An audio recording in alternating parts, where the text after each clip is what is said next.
Hey y'all, welcome back to Solitude Chatter. I'm Ian Riddell, Ski Patrol Senior Manager. Today is Thursday, November 17th, 2022. We're here at Solitude, right at the base area. Today we have 5 lifts open. We just got our 5th lift open for the season this morning, sunrise lift.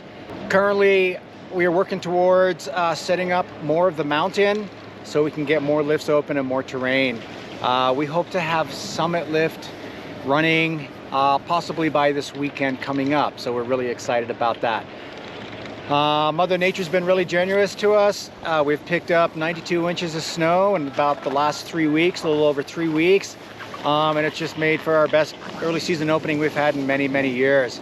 So quite the contrast from last season's warm November. We're excited for the season coming up. Hey, just a couple reminders.